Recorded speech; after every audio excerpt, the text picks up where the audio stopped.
my name is Alicia, and my presentation is going to be themed around the Wild West, AI, and higher education. To approach this topic, I have decided to create a scenario. Amy is in her final semester and completed her final assignment. Upon turning in her assignment via Canvas, Amy was required to first affirm that she did not use AI to write her paper through a checkbox agreement. Additionally, once submitted, her paper was run through Turnitin, a popular software that is often used to check for plagiarism that now has an AI detection tool. After checking her paper, Turnitin gave her a 21% for possible AI usage.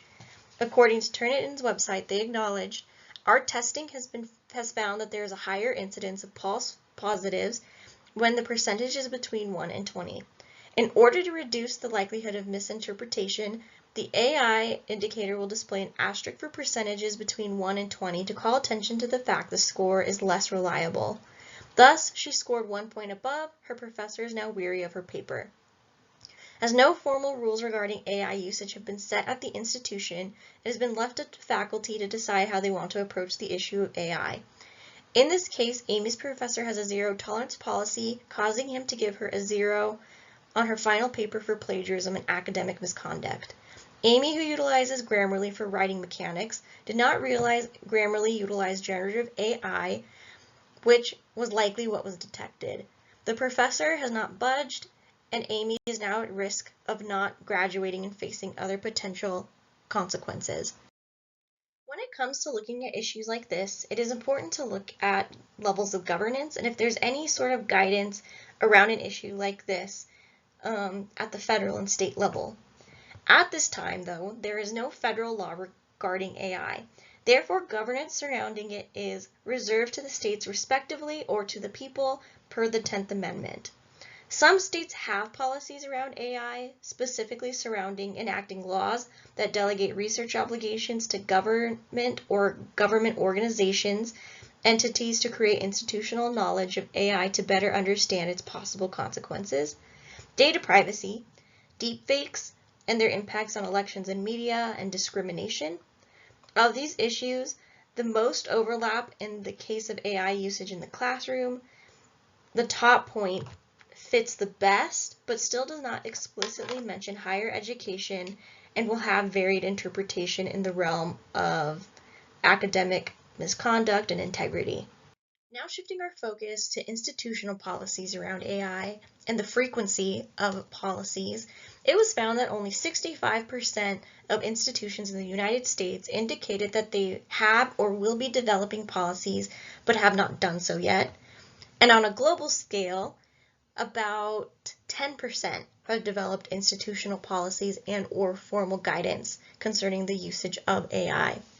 In addition to this, of the educational institutions that reported having a policy, approximately 1/2 said that the institution provided pointed guidance, clear rules, and advice, while the other half reported that the institutions gave discretion to uses, meaning that the institution has largely left it up to the individual departments, classes, and teachers to decide whether and how to use generative AI applications, which is the case in our case study, as our professor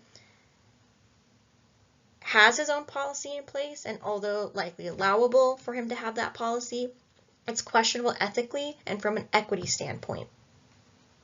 Now with our student, when students are accused of academic misconduct such as plagiarism or cheating, conduct issues become mixed with academic evaluation issues.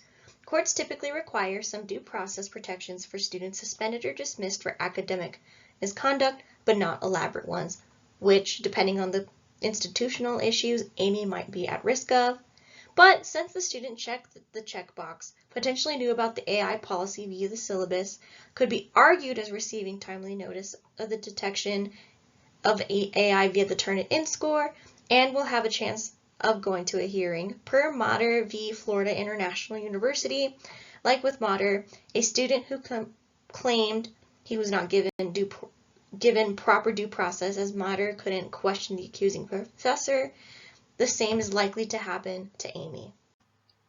Therefore, leaving a lot of room for AI policy creation, AI policy creation should have senior leadership involved, as senior leadership can help ensure that all AI policies and practices support the mission and goals of the institution and foster an equitable and inclusive environment. It's also a good point that AI policy should be clear and consistent, as that will make it more likely that students will understand and follow them and reduce the chances that they will misuse AI technologies. There should also be policies around using caution with AI detection tools, maybe not using AI detection tools yet until they're a little more tested, as they are neither accurate or reliable in many cases. And then encourage more education around AI through professional development, as this can help mitigate concerns regarding AI, especially if it's not mandated at the state level institutions. Thank you for listening, and here are my references.